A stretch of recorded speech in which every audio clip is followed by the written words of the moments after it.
성가대도 그렇고 또 기악부도 그렇고 또 우리 피아노 치시는 분도 모두 수고하셨습니다. 하나님께 영광이 되리라 믿습니다.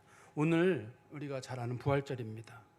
근데 부활절 날을 정하는 문제가 사실은 쉽지가 않아요. 우리는 부활절이라고 할 때 날짜가 누구 생일처럼 딱 정해진 날짜가 있으면 좋은데 사실은 부활절은 날짜가 정해져 있지가 않아요.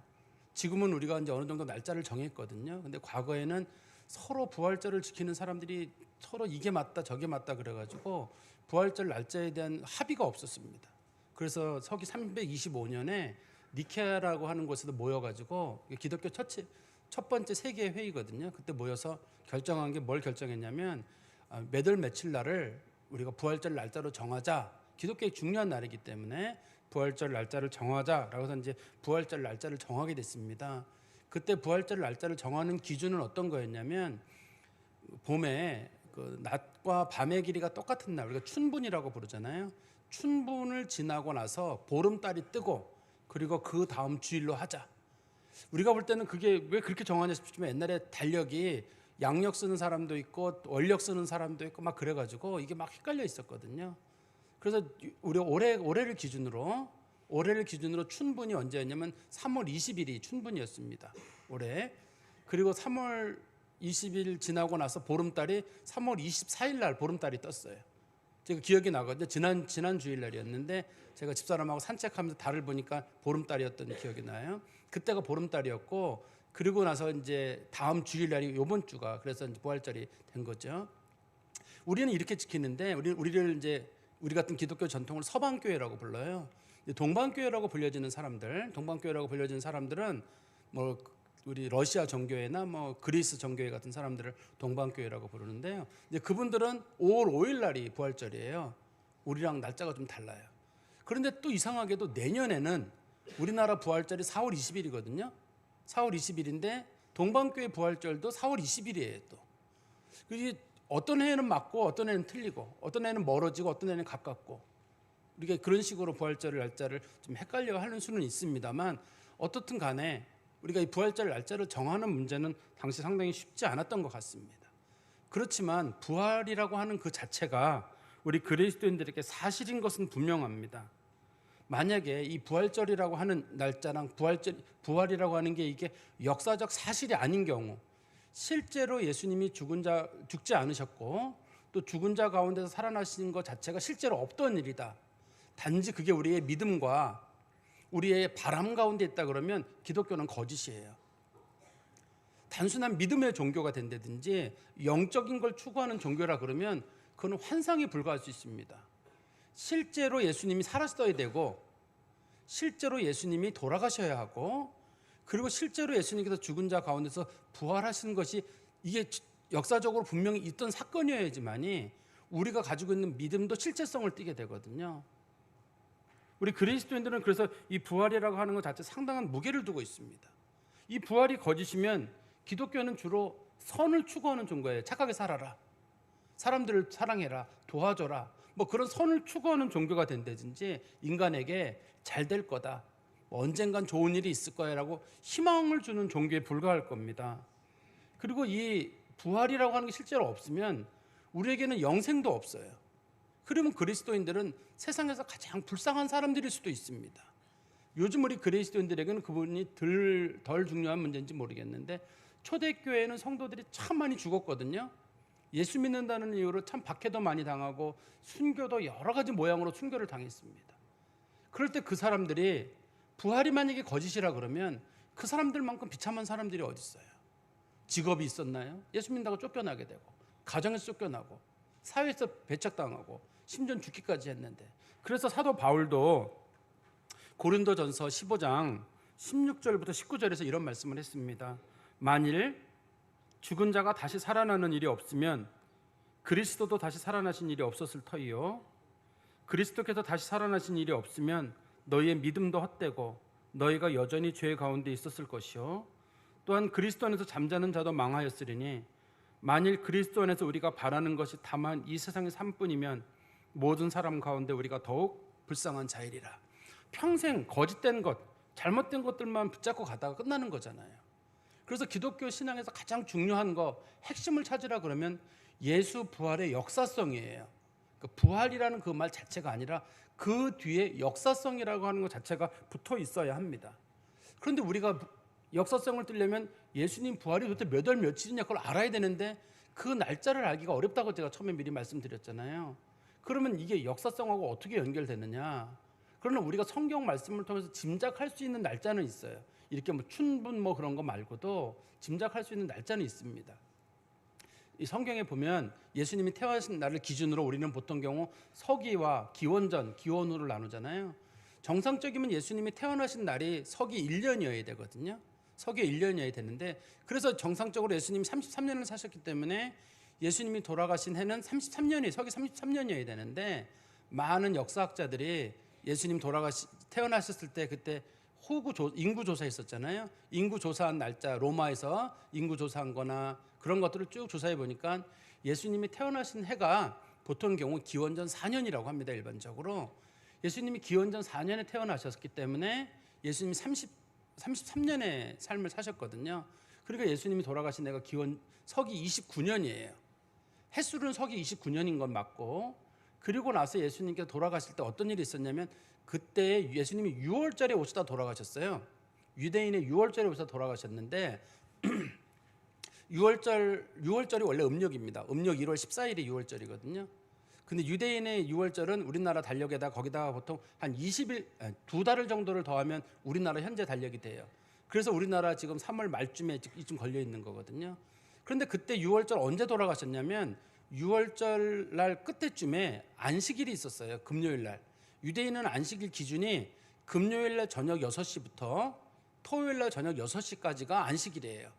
근데 유대인이 빌라도를 찾아가 가지고 이 죄인들을 안식일에 십자가에 매달아 놓는 것은 보기 싫으니까 그 죄인들을 내려달라 이렇게 부탁을 했어요. 그래서 예수님께서 언제 돌아가셨냐면 돌아가신 날짜는 금요일 날, 그러니까 부활절 6월절 중에 금요일 날 아침 9시에 예수님 십자가에 매달리셔 가지고 6시간 동안 십자가에 계셨다가 오후 3시에 돌아가셨습니다. 그리고 나서 6월절 날 안식일 날은 6시라 그랬잖아요. 6시가 돼야지 안식일인데 그 3시간 정도 차이가 있거든요. 근데 예수님은 돌아가셨는데 양쪽에 있던 강도들은 죽지 않았나 봐요. 원래 십자가에 매달리는 사람들은 십자가에서 보통 일주일을 있는다고 하거든요. 예수님이 이례적으로 6시간 만에 돌아가신 경우예요. 돌아가신 경우니까 예수님의 시신을 내려가지고 사람들이 시신을 내린 거로 끝나는 게 아니라 죽었는지 안 죽었는지를 확인하려고 창으로 여기저기를 찌릅니다. 여기저기를 찌르는데 예수님 같은 경우 옆구리를 찌르고 여기저기 찔렀는데 보니까 물과 피가 나왔다. 예수님이 죽은 게 확인이 된 거예요. 당시 사형 집행하는 사람들은 이런 일이 잦았기 때문에 그 사람이 진짜 죽었는지 안 죽었는지를 이렇게 창으로 찔러보고 확인해가지고 아 죽었다. 그러면 그 사람의 다리를 꺾지 않아요. 무릎 뼈를 꺾지 않아요. 그런데 만약에 이 사람이 안 죽었다. 창으로 찔렀는데 악 소리를 낸다든지 그러는 경우는 그 사람의 다리를 꺾고 참수를 시키든지 해요. 완전히 죽은 걸 확인하거든요. 그런데 성경에 보니까 예수님은 이미 내렸을 때 유대인들이 로마 사람들이 창으로 찔러 보니까 이미 물과 피가 나오고 완전히 죽은 게 확인이 돼가지고 더 이상 예수님이 다리를 꺾을 필요도 없었고 목을 자를 필요도 없이 예수님이 죽은 게 완전히 확인이 된 거예요.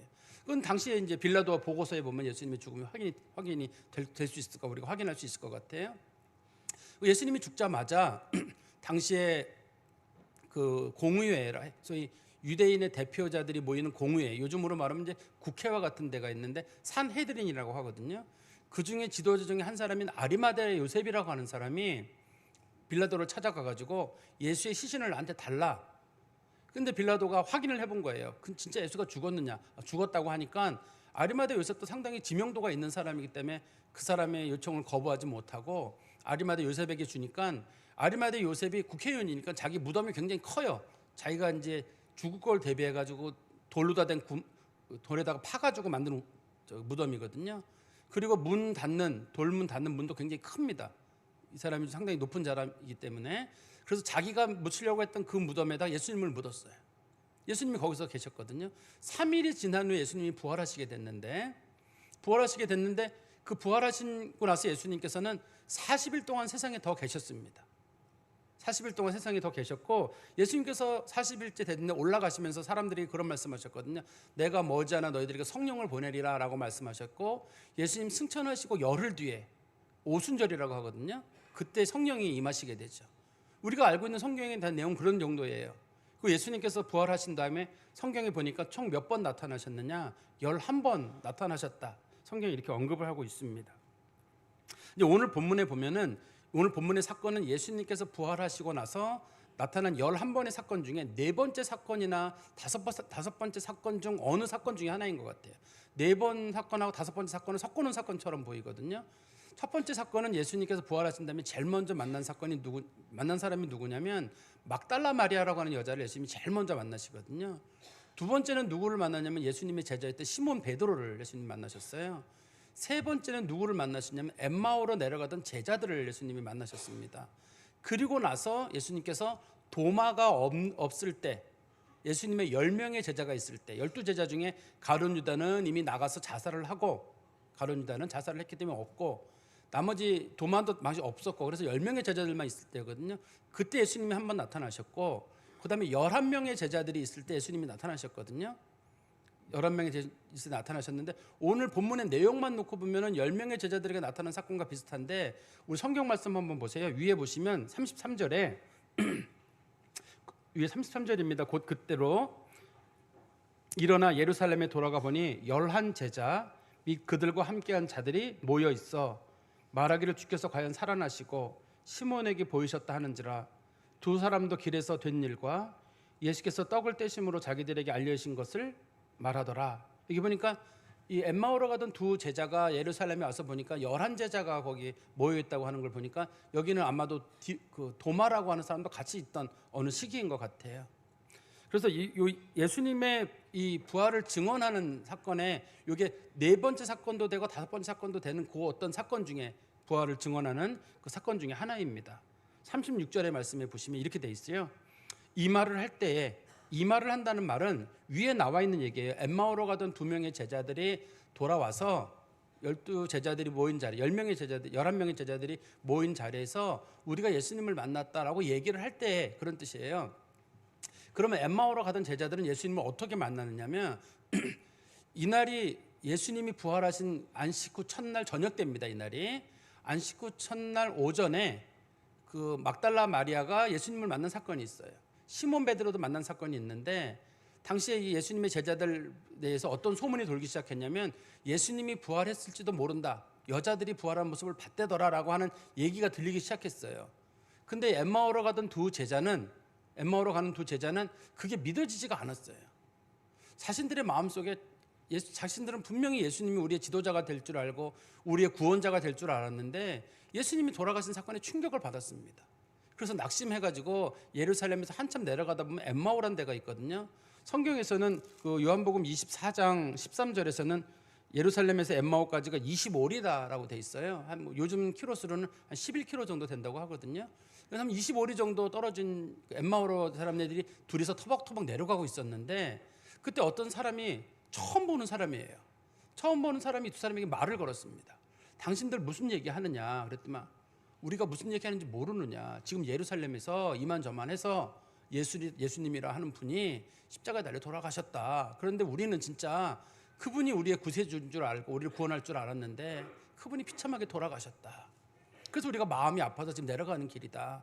그런데 중간에 우리들을 아는 여자 중에 누군가 말하기를 자기들이 무덤에 가봤는데 예수님이 부활하셨다고 하더라. 그런데 우리가 믿어지지는 않더라. 그래서 우리가 마음에 지금 낙심하고 가는 길이다.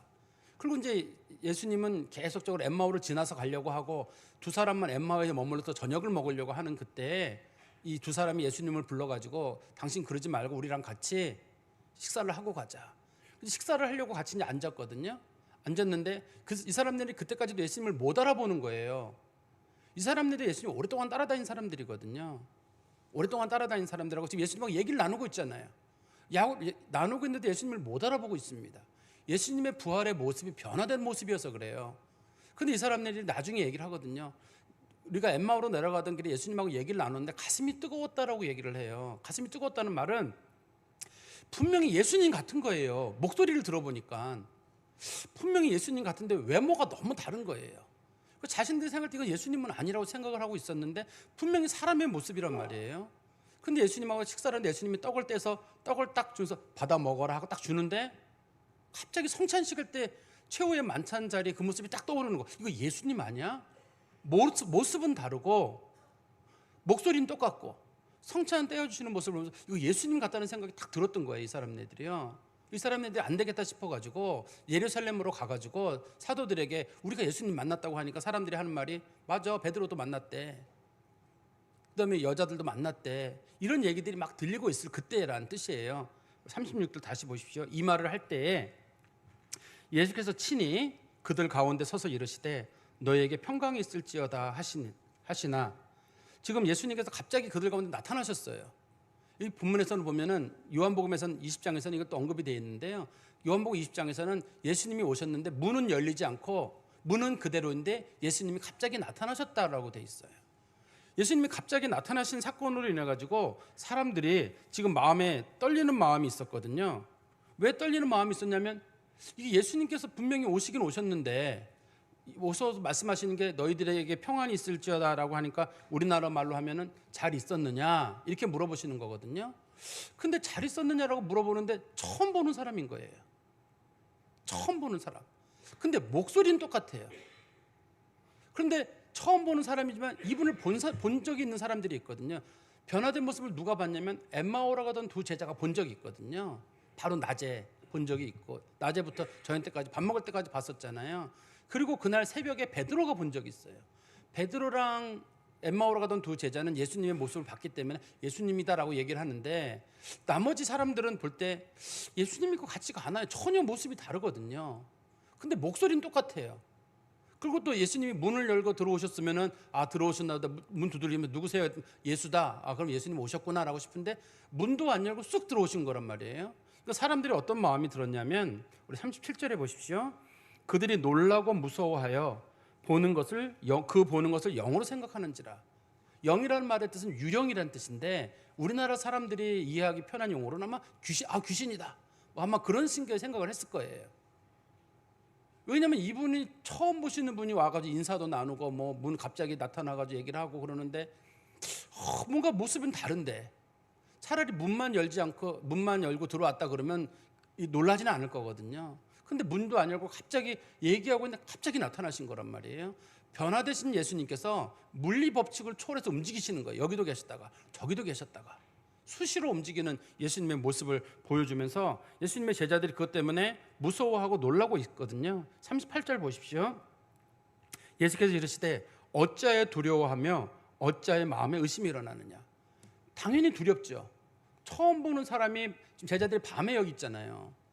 지금 예수님이 십자가에 달려 돌아가시고 난 다음에 기독교에 대한 대대적인 박해가 시작될 거거든요. 두려워서 누구도 오면 안 되는데 갑자기 어떤 남자가 나타나가지고 내가 예수다 이렇게 말씀하시는데 모습은 다르고 목소리는 똑같고 두렵고 떨리는 마음이 있을 거거든요. 근데 예수님은 그들에게 어찌하여 두려워요 어찌하여 마음에 의심이 일어나느냐라고 말씀하시면서 39절입니다. 내 손과 발을 보고 나인 줄 알라. 또 나를 만져보라. 영은 살과 뼈가 없을 때 너희 보는 바와 같이 나는 있느니라. 예수님께서 말씀하시기를 와서 보라는 거예요. 와서 내 손 보고 내 발 봐라. 이건 요한복음에서는 요한복음 20장 26절부터는 뭐라고 되었냐면 내 옆구리에다도 손을 넣어봐라 이렇게 표현하고 있거든요.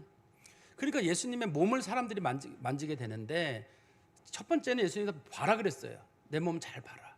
예수님의 제자들이 예수님 몸을 봤을 거거든요.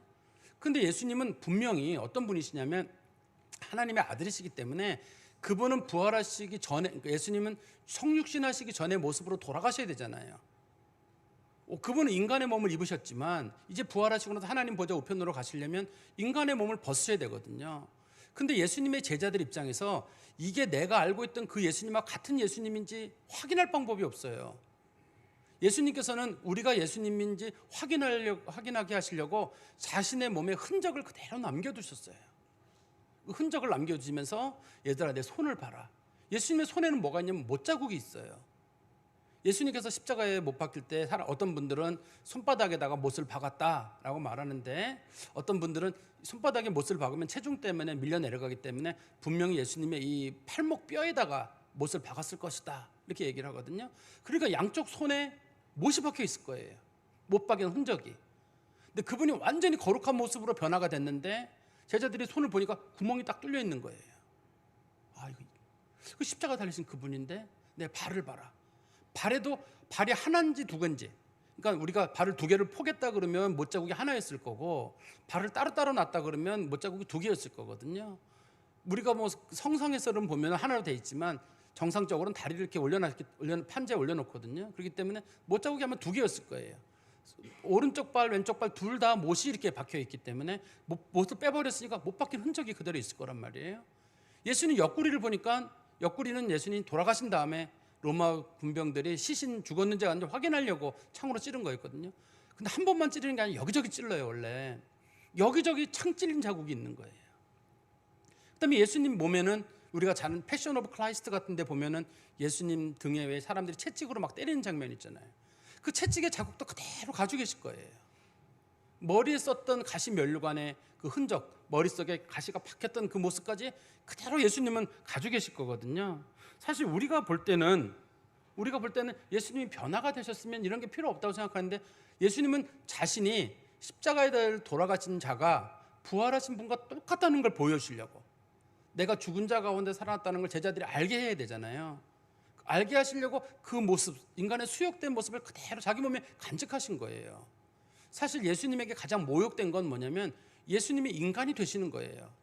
인간의 몸을 가지고 오셨는데 이제 구원 사역이 다 끝났기 때문에 예수님 그 몸을 털어버리시고 온전한 신성으로 하나님 보좌 우편으로 가시면 되는데 우리가 예수님 알아보게 하시려고, 그리고 우리를 위해서 십자가를 지신 그 사건을 너무 귀히 여기셔서 영원히 자기 몸에 담아두시는 거거든요. 그래서 우리가 하나님 나라 갔을 때에도 예수님 금방 알아봐요. 물론 그분의 영광의 광채가 해와 달처럼 빛나기 때문에도 알아보지만 예수님 손에는 여전히 못자국이 있고 예수님 몸에는 여전히 발에도 못자국이 있고 창자국을 예수님 그대로 가지고 계실 거거든요. 예수님께서 십자가에 매달린 자와 자기가 같다는 걸 보여준 거예요. 우리가 서로 알아보도록.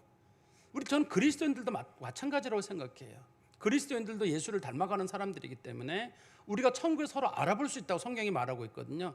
결혼이나 그런 것들의 관계는 아니라 할지라도 예수 믿는 사람들도 충분히 서로 알아볼 수 있다고 성경이 말하고 있는데, 아침에 제가 이제 양복을 입는데 와이셔츠를 이렇게 하고 있는데 집사람이 이제 넥타이를 매주면서 당신 목 뒤에 점이 하나 있네 그러더라고요. 그래서 내가, 집사님 말은 안 했어요. 마음속으로 그게 나중에 나야. 그 점을 보고 잘 찾으라고.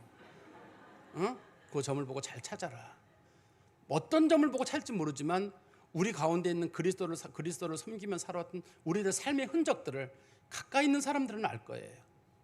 가까이 있는 사람들의 그 삶의 흔적들을 보면서 당신 왔구나, 이렇게 서로 반길 수 있는 것, 그게 우리가 바라고 있는 천국에 대한 믿음이거든요. 그리고 나서 주님께서는 우리 성경 말씀 보십시오. 40절에 이 말씀을 하시고 손과 발을 보이시나 41절입니다. 그들이 너무 기쁨으로란 말의 뜻을 원래 성경적 의미를 살리면 기뻐하면서도 라고 하는 말이 훨씬 더 맞을 거예요. 그들이 기뻐하면서도 아직도 믿지 못하고 놀랍게 여겼다. 마음으로는 기쁜데 이게 잘 믿어지지가 않았던 거예요. 분명히 자신들이 만져는 보기도 했는데 너무 놀라우면서도 이게 믿어지지가 않는 거예요. 만져보고도 잘 안 믿어지고 또 보고도 안 믿어지고 그런 상황이 있었거든요. 근데 예수님께서 부활하신 것을 성경을 통해서 우리는 어떻게 확신을 할 수 있냐면, 첫 번째는 우리가 믿는 믿음에는 예수님의 제자들이 만져봤어요. 이거를요. 만져본 게 첫 번째 증거고, 두 번째는 예수님의 부활의 증인들이 많아요. 이 본문에서는 12제자들이 주로 중심이 돼 있지만 11명이 제자라고 하는 사람, 그 다음에 글로바와 그의 아내가 있지만 또 예수님을 따랐던 수많은 여자들이 예수님의 부활을 봤거든요. 고린도전서 15장에 보면 예수님의 부활의 목격자가 500여 명이 넘었다, 이렇게 성경이 기록을 하고 있어요. 그러니까 예수님의 부활을 목격한 사람이 너무 많아요. 부정하기에는 너무 많고, 그 다음에 예수님의 부활의 사실성은 예수님의 부활을 경험한 사람들이, 부활을 봤던 그 사람들이 사람이 완전히 바뀌어버렸어요. 만약에 이 사람네들이 헛개비를 봤다 그러면, 어떤 분들은 그런 얘기를 하거든요. 예수님의 제자들이 너무 예수님을 보고 싶은 나머지 환상을 만들었다. 부활이 어디 있느냐, 그냥 자기들끼리 예수 우리 부활했다고 하자, 누가 하나 거짓말하고 나서 그걸 서로 믿기 시작했다는데 그럴 수가 없는 것이 예수님의 제자들은 향후 이 부활의 모습을 통해서 자신들의 인생 자체가 바뀌어버리게 돼요. 죽음이 두렵지가 않아요. 로마 군병들이나 유대인들이 깜짝 놀라 창으로 찔렀는데 웃어요. 목을 베는데 웃어요. 이 사람네들이. 가족들이 죽으면 막 보통 사람들이 막 오열할 거 아니에요. 다들 찬송을 하고 웃고 있는 거예요. 이 사람네들이. 지금 우리는 그런 방법이 없습니다만 초대교회 성도들은 이 죽음 자체를 누구 장례식을 저희 천국 환송 잔치라고 해가지고 가족들이 춤추면서 막 찬양했다고 하잖아요. 초대교회 성도들은. 우리 그 요하네슬레 기록에도 그런 게 있잖아요. 모라비안 어떤 사람의 집에 갔는데 보니까 식구들이 막 음식 먹고 막 춤추고 놀고 있어서 무슨 일이냐 했더니 우리 애가 죽었다고. 하나님 나라에 들어갔다는 거예요. 그 믿음이 충만했던 사람들은 그 너무 확실한 믿음 가운데 있기 때문에 애가 하나님 나라 갔는데 뭘 두려워해요? 뭘 슬퍼하냐는 거예요. 근데 초대교회 성도들은 적어도 이들보다 믿음이 더 좋았기 때문에 분명히 자신들이 보고 만져보고 수많은 사람들의 목격자가 있고 그걸 경험하고 난 다음에 이들의 삶이 완전히 바뀌었어요. 죽음이 두렵지 않아요. 살고 죽는 문제를 완전히 초월하고 이제 우리는 부활할 거에 대한 소망과 영생에 대한 소망을 가지고 살아갔거든요. 근데 간혹 누군가가 난 못 믿겠다. 그러면 그 사람은 도대체 뭘 믿을 수 있을까요? 그만큼 증거가 많고 그만큼 많은 증인이 있는데 그거 다 거짓말이다. 그럼 그 사람 말은 우리가 어떻게 믿어요? 그 사람이 난 진실이다 말하면 야, 네 말은 어떻게 믿냐? 증인이 있다. 증인이 500명 되는 증인이 어디나 있어요. 자기 말은 진실이라고 주장을 하고 성경에 나와 있는 이 수많은 사람들의 직접적인 목격자들과 그들을 만진 사람과 변화된 삶의 모습이 가장 좋은 부활의 증거일 거거든요. 우리는 그 모습을 보면서 예수님 정말 부활했구나 라는 걸 우리 인정하게 됩니다. 그런데 예수님의 부활은 여기서 끝나는 게 아니라 사람들이 의심을 하니까 예수님이 뭐라고 말씀하시냐면 우리 성경 말씀 보십시오. 41절 중간에 보시면 이르시되 여기 무슨 먹을 것이 있느냐 하시니 이에 구운 생선 한 토막을 드리니 받으다 그 앞에서 잡수시더라. 제자들이 안 믿으니까 예수님께서 육체로 부활하셨다는 걸 보여주려고 먹을 것 좀 달라. 예수님 제자들이 생선을 구워주니까 예수님 생선을 하나 딱 드셨어요. 생선을 드셨다는 말은 예수님이 인간의 몸으로 부활하셨다는 뜻이잖아요. 예수님의 부활이 모습이 인간의 모습으로 부활하는 거고 예수님의 제자들이 헛개비를 보고 있는 게 아니란 뜻일 겁니다. 분명히 예수님은 음식을 드셨어요. 몸도 보여줄 뿐만 아니라 자신이 완전한 육체로 부활했다는 걸 보여주려고 신이 음식을 드셨단 말이에요. 우리 그리스도인들도 예수 그리스도에게 접붙임을 받고 있어요. 우리는 예수와 똑같아요. 예수님 부활하시니 그런 말씀하셨거든요. 내가 내 하나님 곧 너희 하나님 내 아버지 곧 너희 아버지에게 가노라. 예수님의 부활 이후로 하나님이 우리 하나님이 됐어요. 하나님이 우리 아버지가 됐어요. 우리가 예수님과 같은 칭호를 쓰고 예수께 일어난 일이 우리에게 그대로 일어나게 돼요. 예수님이 육체로 부활하셨기 때문에 우리도 육체로 부활하게 돼요. 요즘 같은 경우 사람들이 화장하잖아요. 화장해도 그리스도가 다시 오시는 날 우리들의 몸이 싹 변화가 돼요. 그러나 우리들이 서로 알아볼 수 있는 삶의 흔적들을 그대로 가지고 또 우리가 어떤 사람들이 매장을 해서 몸이 썩잖아요. 몸이 썩어도 그리스도께서 변화된 모습으로 저는 그게 이해가 안 돼요. 썩은 몸이 어떻게 부활을 하고 불에 다 태웠는데 어떻게 되고 예수님도 죽은 자 가운데 3일 만에 부활하셨고 나사로도 4일 만에 부활을 했잖아요. 그 사람들의 부활의 사실을 믿는다면 우리가 우리의 부활을 못 믿을 게 없고 또 부활이 단지 영적인 부활 이런 게 아니라 실제로 육체적으로 우리가 부활해서 주님과 함께 영원히 천국에서 우리가 함께 살게 됩니다.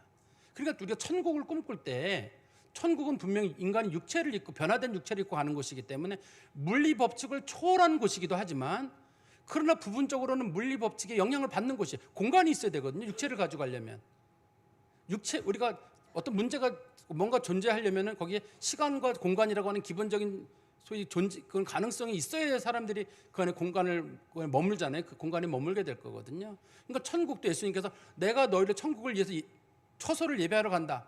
좋은 장소를 준비해 놓으신 거예요.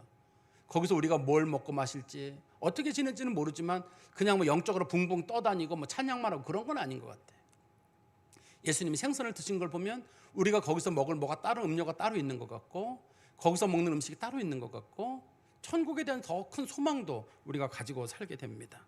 뿐만 아니라 우리가 이 몸이 분명히 썩고 다 없어질 거긴 하지만 그래도 분명히 변화될 몸이기 때문에 이 몸을 함부로 굴리는 일을 해서도 안 될 것 같아요. 거룩한 길에 이르기 때문에 그렇습니다.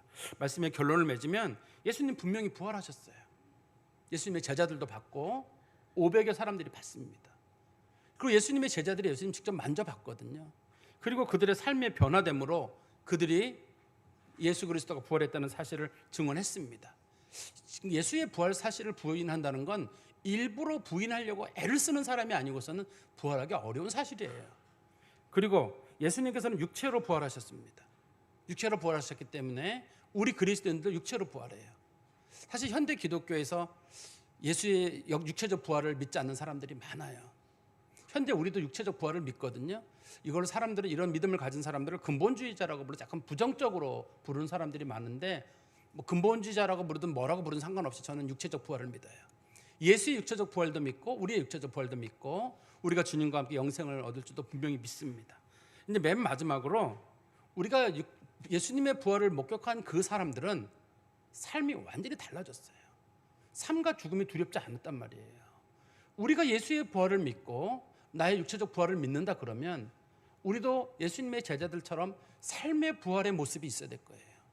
질병이 있다든지 정말 근심 있는 일이 있다든지 살고 죽는 문제가 오갈 때도 담대한 거예요. 분명히 예수님 다시 살리실 거거든요. 누가 죽을 때 막 슬퍼요.